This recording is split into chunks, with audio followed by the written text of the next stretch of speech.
మహాదేవుడును మన రక్షకుడునైన యేసుక్రీస్తు వారి నామములో శుభములు కలుగును గాక. నేటి వాక్య ధ్యానము సామెతల గ్రంథము 6వ అధ్యాయము 27 నుంచి 33 వచనములకున్న వాక్య భాగం. ఒకడు తన ఒడిలో అగ్ని నుంచుకొని ఎడల వాని వస్త్రములు కాలకుండునా? ఒకడు నిప్పుల మీద నడిచిన ఎడల వాని పాదములు కమలకుండునా? తన పొరుగువాని భార్యను కూడువాడు ఆ ప్రకారమే నాశనమగును. ఆమెను ముట్టువాడు శిక్ష తప్పించుకొనడు. దొంగ ఆకలిగొని ప్రాణరక్షణ కొరకు దొంగిలిని ఎడల ఎవరునూ వాణ్ణి తిరస్కరింపరు కదా. వాడు దొరికిన ఎడల 7 అంతలు చెల్లింపవలెను, తన ఇంటి ఆస్తి అంతయు అప్పగింపవలెను. జారత్వము జరిగించువాడు కేవలము బుద్ధిశూన్యుడు.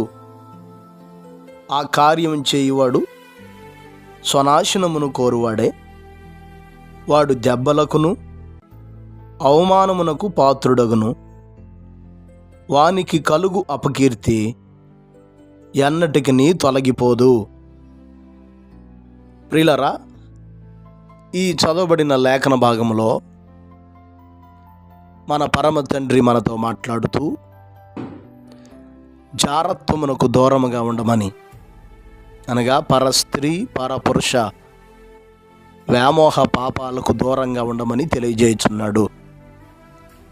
ఒకవేళ అటువంటి పాపములో జీవిస్తూ ఉండేవారు ఎటువంటి పర్యవసానాలు పొందుకుంటారో, ఆ పాపం వారికి ఎటువంటి నష్టాన్ని కలుగు చేస్తుందో ఈ వచనాల్లో తెలియజేయటం మనం చూస్తున్నాం. నేటి మన ధ్యానాంశము జారత్వం చేయువారు. పరిశుద్ధుడైన దేవుడు కుటుంబ వ్యవస్థను, వివాహ వ్యవస్థను ప్రారంభించాడు. ఆ వివాహ వ్యవస్థను ప్రారంభించుట్లో ఉన్నటువంటి ఉద్దేశమే ప్రతి పురుషుడికి సొంత భార్య ఉండాలి, ప్రతి స్త్రీకి సొంత భర్త ఉండాలి. వారు ఆ బంధంలో కట్టబడి స్థిరపరచబడి ఫలించి అభివృద్ధి పొంది భూమిని నిండించి దేవుని నామాన్ని మహిమపరచాలి. కానీ నేటి మానవుడు ఆ బంధానికి కట్టుబడకుండా జీవిస్తున్నాడు. కొంతమంది అసలు వివాహ బంధములోనికి రాకముందే చెడు వ్యామోహాలతో, లోకపు వ్యామోహాలతో నింపబడి జీవిస్తూ అపవిత్రులుగా బ్రతుకుతున్నటువంటి వారిని మనం చూస్తున్నాం. నేటి దినాల్లో పరిశీలన చేస్తే ఎదుగుతున్న యవనస్తులు మొదలుకొని కుటుంబ వ్యవస్థతో కట్టబడినటువంటి పెద్దవారి వరకు కూడా జారత్వ పాపాన్ని కొనసాగిస్తున్నటువంటి వారిని చాలామందిని మనం చూస్తున్నాం. ఆ పాపములో ఉంటూ తమ జీవితాలను, తమ భవిష్యత్తులను, తమ కుటుంబాలను పాడు చేసుకుంటూ వ్యర్థులుగా బ్రతుకుతున్న వారిని సమాజంలో మనం చూస్తున్నాం. ప్రియులారా, లోకపు ప్రజలు ఎలాగైనా ఉండొచ్చు, దేవుణ్ణి ఎరగని ప్రజలు ఎటువంటి జీవితాన్ని అయినా జీవించవచ్చు. కానీ దేవుని పిల్లలుగా, అనగా ప్రభు రక్తంలో కడగబడి పరిశుద్ధపరచబడి పరిశుద్ధులుగా ఉండటానికి పిలువబడినటువంటి మనం మాత్రం బహు జాగ్రత్తగా ఉండాలి. నువ్వు యవనస్తురాలుగా ఉన్నావా? ఒక మంచి వివాహానికి నిన్ను సిద్ధపరచుకో. పరిశుద్ధంగా పవిత్రంగా జీవిస్తూ నువ్వు వివాహ బంధంలో ఉన్నావా? ఆ బంధానికి కట్టుబడి ఉండు. కానీ పరపురుష పర స్త్రీ వ్యామోహంతో జీవిస్తూ నీ మనసును నీ దేహాన్ని పాడు చేసుకొని నువ్వు జారత్వ సంబంధమైన పాపములో జీవించకూడదు. అది ఏమాత్రం మనకి క్షేమకరము కాదు. వాక్యంలో మనం చదువుతాం కదా, దేహము జారత్వం నిమిత్తం కాదు, దేవుని నిమిత్తమే. ఏది నాది అనుకుంటున్నావో ఆ దేహము, ఆ శరీరము దేవుడిచ్చిందే నీకు. మనం జరిగించే ప్రతి పాపము దేహమునకు బయట జరిగేవి, జారత్వం మాత్రమే దేహముతో జరిగేవి. అందుకనే మన పరమ తండ్రి మనతో హెచ్చరిస్తూ మాట్లాడుతూ జారత్వమునకు దూరంగా పారిపోండి అంటున్నాడు. దేవుడు తన ప్రజలైన ఇశ్రాయేలుకు కొన్ని కట్టడలు ఆజ్ఞలు ఇస్తూ ఖండితంగా వారికి తెలియచేసిన మాటలను కూడా మనం లేఖనాల్లో చూస్తాం కదా. మీలో ఎవడను నీ పొరుగువానిది ఏది ఆశించొద్దన్నాడు. పొరుగువాని భార్య కావచ్చు, భర్త కావచ్చు, దాసి కావచ్చు, దాసుడు కావచ్చు, పొరుగువాని కలిగి ఉన్నదేది ఆశించకూడదు. అది క్షేమము కాదు, అది మంచిది కాదు. లేఖనాల్లో చాలామంది వ్యక్తుల జీవితాల్లో దృష్టాంతాలుగా దేవుడు లేఖనాల్లో రాయించాడు. వ్యభిచారులు అయిపోయి జారత్వ పాపానికి తావిచ్చి తమ జీవితాలను పాడు చేసుకున్నవారు, రాజులుగా ఉండి రాజ్యాలను పతనం చేసుకున్నవారు, తమ భవిష్యత్తులను, రాబోయే తరాలను కూడా హానికరమైన పరిస్థితుల్లోనికి నెట్టేసినటువంటి వారిని చాలామందిని మనం చూస్తాం. ఎందుకు అవన్నీ దృష్టాంతాలుగా దేవుడు రాయించాడు తెలుసా? మనకు బుద్ధి కలగటానికి, మనకు జ్ఞానము కలిగి వారు చేసిన పాపం మనం చేయకుండా జాగ్రత్త పడటానికి మాత్రమే. కనుక ప్రియులారా, బహు జాగ్రత్త. లోకపు వ్యామోహాలైన, శరీర వ్యామోహాలైన కొద్ది కాలమే. అల్పకాల పాప భోగములవి. కనుక అటువంటి వాటిని మనం విడిచిపెట్టేయాలి. దేవుని పిల్లలుగా క్రమమైన భక్తి జీవితాన్ని మనం కలిగి ఉండాలి. వ్యభిచారపు వాంఛలు, జారత్వపు పాపాలు మన జీవితాల్లో ఏమాత్రం మనం తావివ్వకూడదో. ఆయన మనల్ని పిలిచినటువంటి ఉద్దేశం పరిశుద్ధులుగా జీవించటానికి, పరిశుద్ధులుగా నడుచుకోవటానికి. కనుక బహు జాగ్రత్త కలిగి మనం లోకంలో జీవించాల్సినటువంటి వారమై ఉన్నాం.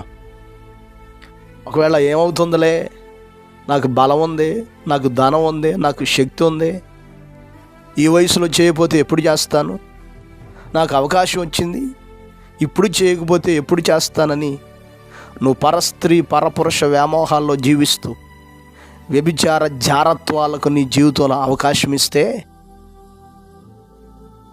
అటువంటి వారి జీవితాల్లో పొందుకొనబోయే పర్యవసానాలు, నష్టాలు ఏమిటో లేఖనాల్లో మనం తెలియజేయటం చూస్తాం కదా. మనం చదివిన వాక్య భాగం దగ్గరకు వద్దాం. సామెతల గ్రంథం 6వ అధ్యాయం 27 నుంచి 33 వచనాలకున్న వాక్య భాగాన్ని మనం బహు జాగ్రత్తగా పరిశీలన చేస్తే, జారత్వ పాపములో ఉండేవారు పొందుకొనబోయే నష్టాలు, అనుభవించబోయే పరిస్థితుల గురించి చెబుతున్నాడు. జారత్వం జరిగించేవాడు కేవలము బుద్ధిశూన్యుడు. జారత్వం చేసేవారు బుద్ధి లేనివాడు. అవును బిడ్డలారా, బుద్ధి ఉంటే పరస్త్రీతో, పరపురుషుడితో, పొరుగువాడు భార్యతో, పొరుగువాడు భర్తతో పాపం చేస్తాడా? అటువంటి పాపములో ఉండేవాడు ఎలాగ బుద్ధి కలిగిన వాడు అవుతాడు? బుద్ధిశూన్యుడే. వాడు మృగము కన్నా భయంకరమైన వాడు, పశుప్రాయుడు, జ్ఞాన వివేచన లేనటువంటి వాడు. కనుక ఆలోచించేయాలి. ఇటువంటి పాపములో ఉంటే బుద్ధి లేకుండా మనం నడుచుకుంటున్నామని, బుద్ధి లేని వారమని. ఈ పాపం చేసేవారు ఎంత హోదాలో ఉన్నవారు కావచ్చు, ఎంత ఉన్నతమైన స్థితిలో ఉన్నవారైనా కావచ్చు, జారత్వం చేసేవాడు బుద్ధి లేనివారే. రెండవది ఇలాగ వివరిస్తున్నాడు, ఆ కార్యం చేయువాడు స్వనాశనమును కోరువాడే. రెండవది, జారత్వం చేసేవారు నశిస్తారు. నశించడం అంటే ఎవరో వచ్చి మనకు కీడు తలపెట్టి, ఎవడో మనకు హాని తలపెట్టడం కాదు, కానీ నీవు జరిగించిన పాపమే నిన్ను నశింపచేస్తుంది. స్వనాశనం, తమకు తామే నాశనాన్ని కొని తెచ్చుకుంటారు. పై వచనాలు ఇలాగ అంటున్నాడు, ఎవడైనా అగ్నిని పట్టుకుంటే, నిప్పంటించుకుంటే వస్త్రాలు కాలిపోతాయి కదా, నిప్పుల మీద నడిస్తే పాదాలు కమిరిపోయి బొబ్బలేస్తాయి కదా. తన పొరుగువాని భార్యతో పాపం చేసేవాడు, పొరుగువాని భర్తతో పాపం చేసేవారు ఆ రీతిగానే నాశనం అవుతారు. బహు జాగ్రత్త. ఈరోజు అందం ఉందని, బలం ఉందని, సౌఖ్యం ఉందని ఇష్టానుసారంగా తిరిగితే నీకు నీవే నాశనాన్ని తెచ్చుకుంటావు. బహు జాగ్రత్త. మూడవది, వాడు దెబ్బలకును అవమానమునకు పాత్రుడగునన్నాడు. మూడవది, వాడు అవమానాన్ని పొందుకుంటాడు. జారత్వం చేసేవారు అవమానాన్ని పొందుకుంటారు. వారు పొందుకునేటటువంటి అవమానం చాలా భయంకరంగా ఉంటుంది. అందుకనే లేఖనాల్లో మనం చూస్తాం కదా, పాపం ప్రజలకు అవమానాన్ని తీసుకొస్తుంది, నీతి ఘనతను తీసుకొస్తుంది. పాపం నిన్ను సమాజంలో ప్రజల ముందు నీకు అవమానాన్ని తెచ్చిపెడుతుంది. జారత్వ పాపం నువ్వు అవమానంతో తలదించుకునేటటువంటి స్థితిలో చేస్తుంది. కనుక ఆలోచన చేయాలి, పరిశీలన చేయాలి. నాలుగోది ఏమి వివరిస్తున్నాడు తెలుసా? వారు అపకీర్తిని పొందుకుంటారని. వానికి కలుగు అపకీర్తి ఎన్నటికీ తొలగిపోదు. అపకీర్తి, అధికారి కావచ్చు, ధనం ఉన్నవాడు కావచ్చు, పేరు ప్రఖ్యాతులు కలిగి ఉన్నవారు ఎవరైనా కావచ్చు, జారత్వం చేసేవాడు అపకీర్తి పాలవుతాడు. తన కీర్తిని, తన గొప్పతనాన్ని, తన స్థితిని పోగొట్టుకుంటాడు. నువ్వేటి ద్వారా కూడా ఆ అపకీర్తిని భర్తీ చేసుకోలేవు. లేఖనాల్లో గొప్ప గొప్ప వారు సైతం ఇటువంటి పరిస్థితులు కొంటే వెళ్ళారు కదా. దేవుని బిడ్డలారా, ఆలోచన చేయాలి. అపకీర్తి కుటుంబానికి, బిడ్డలకు, తల్లిదండ్రులకి అపకీర్తిని తెచ్చిపెట్టే పని ఈ పని. కనుక మనలో ఎవరూ ఎలాగ ఉండకుండా జాగ్రత్త పడాలి. ఐదోది ఏమి వివరిస్తున్నాడు తెలుసా? జారత్వం చేసేవారు శిక్ష పొందుకుంటారు. అందుకనే వాడు దెబ్బలకును అన్నాడు. దెబ్బలు అనగా శిక్షలు. శిక్ష పొందుకుంటాడు. పై వచనంలో కూడా 29వ వచనంలో ఆమెను ముట్టువాడు శిక్ష తప్పించుకొనడు అనే మాటను మనం చదువుతాం. శిక్ష తప్పించుకొనడు, తప్పక శిక్ష పొందుకుంటాడు. ఈరోజు నువ్వు బలం ఉందని, జ్ఞానం ఉందని, నాకు అవకాశాలు ఉన్నాయని ఇష్టానుసారంగా జీవిస్తే వాటన్నిటిని బట్టి తగిన శిక్ష తప్పక పొందుకుంటా. యోబు గ్రంథం 31వ అధ్యాయంలో కూడా ఈ పనిని గురించి తెలియజేస్తూ వివరిస్తాడు. అది దుష్కర్మ కార్యమని, అది న్యాయాధిపతుల చేత శిక్ష నొందదగిన నేరము, అది నాశన కోపం వరకు దహించు అగ్నిహోత్రము, అది నా ఆదాయమంతయు నిర్మూలన చేయనన్నాడు. నా హృదయంలో పరస్త్రీని నేను మోహిస్తే, పొరుగువాని ద్వారాన్ని నేను పొంచి ఉంటే, ఇది అపవిత్రమైన పని, ఇది పాడు పని, ఇది న్యాయాధిపతుల చేత శిక్ష పొందదగిన పని అంటున్నాడు. ఇది అగ్ని గుండానికి నడిపించే పని. కాబట్టి దేవుని బిడ్డలారా, జారత్వం చేసేవారు శిక్ష పొందుకుంటారు. లేఖనాల్లో చాలామంది పేరు ప్రఖ్యాతులు గొప్ప ఉన్నతమైన స్థితిలో దేవుని అభిషేకాన్ని పొందుకొని దేవుని వాగ్దానంలో నిలిచి ఈ పనులు చేసి రాజ్యాలను పతనం చేసుకున్నవారు, అభిషేకాలను కోల్పోయిన వారు, దేవుడు అనుగ్రహించిన ఆశీర్వాదాలను కోల్పోయిన వారిని లేఖనాల్లో మనం చాలామందిని చూస్తాం కదా. కనుక ఒకసారి ఆలోచించేద్దాం. ఎందుకు దేవుడు మనల్ని ఏర్పాటు చేసుకున్నాడు? లోకంలో విచ్చలవిడిగా జీవించడానికి కాదు.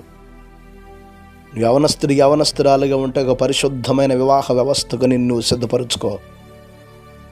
వివాహ స్థితిలో కుటుంబికంగా కట్టాడా, నీ భార్యతో నీ భర్తతో సంతోషించు. మరి ఏటిని కోరుకోకు, అది నీకు మంచిది కాదు.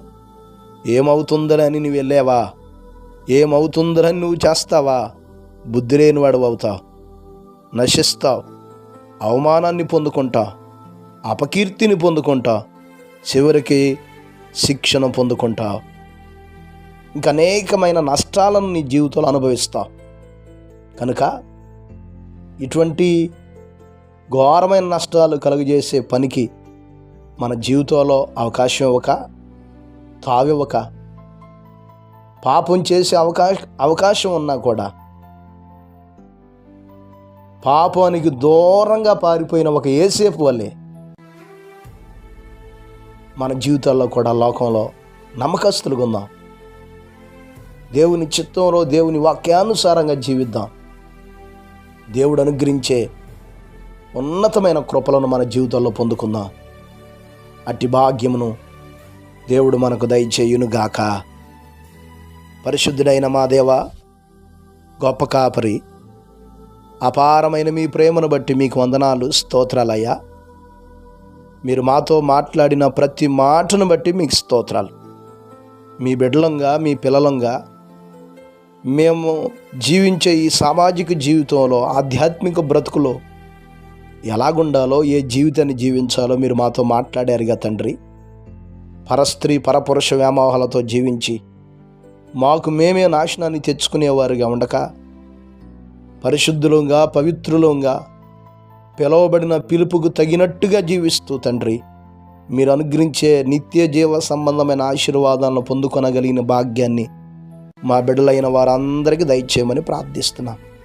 ఈ మాటలు వీక్షిస్తున్న ప్రతి నీ బిడ్డను మీరు జ్ఞాపకం చేసుకోండి అయ్యా. ప్రతి కుటుంబాన్ని బలపరచండి. కుటుంబాల్లో నెమ్మదినివ్వండి, క్షేమాన్ని ఇవ్వండి, సౌఖ్యాన్ని ఇవ్వండి. ఎవరు ఏటి కొరకు కనిపెట్టుకొని ఎదురు చూస్తూ ప్రార్థిస్తున్నారో వారు ఆశించే వారికి దయచేయండి తండ్రి. స్తోత్రాలు. ఈ దిన దీవెనలు, ఆశీర్వాదాలు ప్రతి ఒక్కరికి దయచేయమని యేసు నామమున అడిగి వేడుకొనుచున్నాము తండ్రి. ఆమేన్. మన పరమ తండ్రి అయిన దేవుని ప్రేమయు, రక్షకుడైన యేసుక్రీస్తు ప్రభు వారి యొక్క కృపయు, పరిశుద్ధాత్ముని నిత్య సహవాసము సదా మనందరికి తోడయ్యుండును గాక. ఆమేన్.